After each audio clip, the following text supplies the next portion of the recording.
بہت ہی مفید اور آزمودہ ٹوٹکے صرف آپ کے لیے۔ اگر آپ کا رنگ سانولا ہے اور آپ گورا بننا چاہتے ہیں تو رات کو ٹوتھ پیسٹ اور ہلدی ملا کر اپنے چہرے پر لگا لیا کریں۔ ٹوتھ پیسٹ بہت ہی جلد آپ کے چہرے کا رنگ بدل دے گی اور ہلدی آپ کی جلد کو نرم اور تازہ کر دے گی۔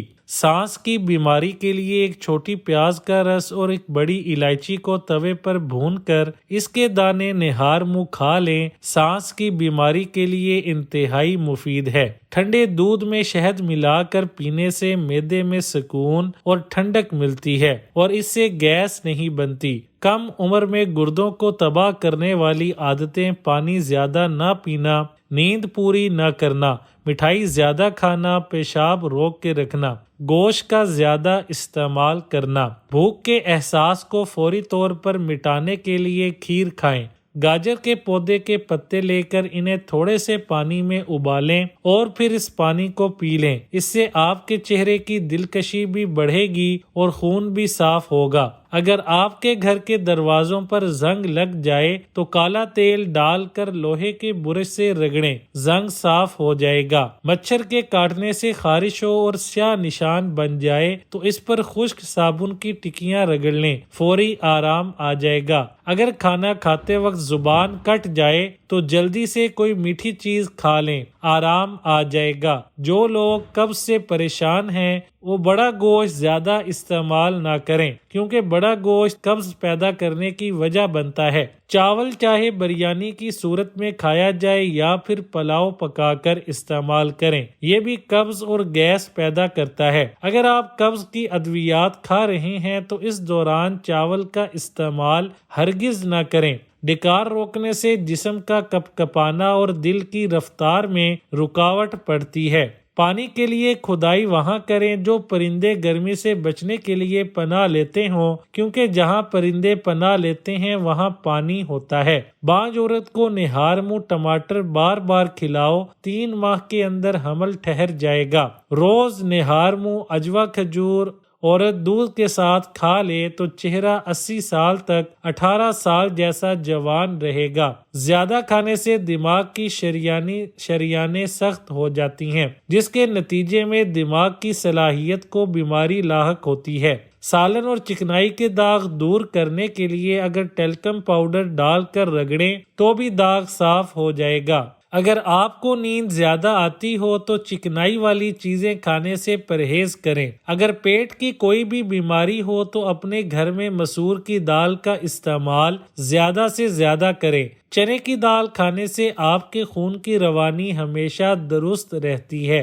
اگر کسی وجہ سے زخم ہو جائے اور اس میں ریشہ پڑ جائے تو اس کے لیے کھانے میں زیادہ سے زیادہ لہسن کا استعمال کریں۔ لہسن آپ کے زخم میں موجود پانی کو باہر نکال دے گا۔ جب بھی کھانا کھائیں تو کھانے کے درمیان میں پانی نہ پئیں۔ کھانے کے دوران پانی پینے سے جسم سرد ہو جاتا ہے، خوراک لے جانے والی نالیوں میں پانی آ جاتا ہے۔ اگر آپ کو ٹی بی کا مسئلہ ہو تو جتنا ہو سکے انگور کھائیں، کیونکہ انگور کھانے سے اس مرض سے کافی حد تک بچا جا سکتا ہے۔ اگر چہرے پر چشمہ پہننے سے نشان پڑ جائیں تو روزانہ رات کو سوتے وقت آنکھوں کے ارد گرد لوشن اور ٹوتھ پیسٹ ملا کر استعمال کریں، اس سے آپ کی آنکھوں کے گرد نشان نہیں پڑیں گے۔ اگر روٹی پکاتے وقت روٹی کا رنگ سفید رکھنا ہو تو آٹا گوندتے وقت اس میں تھوڑا سا میدا ملا لینا چاہیے، اس سے روٹی کی رنگت سفید اور بہت خوبصورت نظر آتی ہے۔ اگر روٹی بناتے وقت آدھی کچی رہ جاتی ہو اور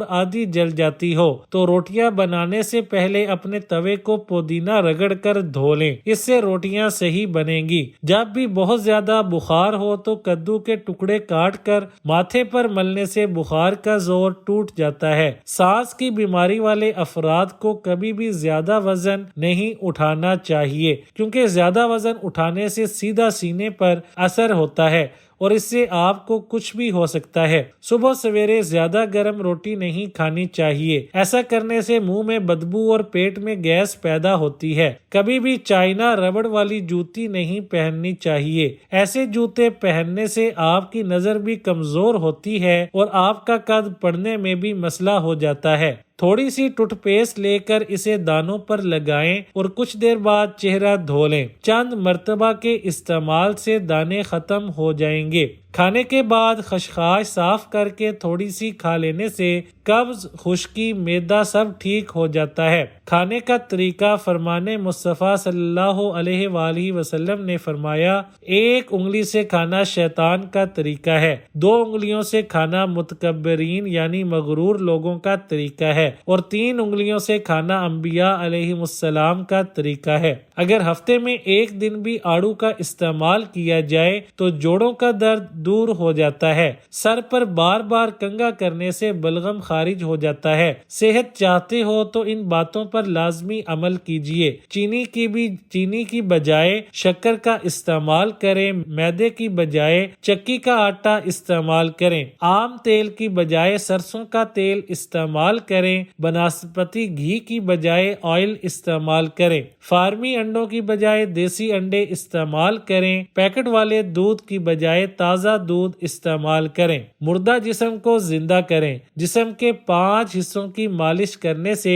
ڈپریشن ہو، ہاتھ پاؤں کانپتے ہوں، ذہنی پریشانی، دل و دماغ کی کمزوری ہو یا یادداشت بڑھانے کے لیے، معدے کے لیے، بیماری کے بعد کمزوری دور کرنے کے لیے، ان سب بیماریوں کے لیے یہ ٹوٹکا بہت مفید ہے۔ نمبر 1، دونوں ہاتھوں کی ہتھیلیوں کی مالش کریں۔ نمبر 2، دونوں پاؤں کے تلووں کی مالش کریں۔ نمبر 3، ٹخنوں کے عین پچھلے حصے کی مالش کریں۔ نمبر 4، پنڈلیوں کے اختتام پر جو ایڑی کے اوپر پٹھا کھینچا ہوتا ہے اس کی مالش کریں۔ نمبر 5، کن پٹیوں کی مالش کریں۔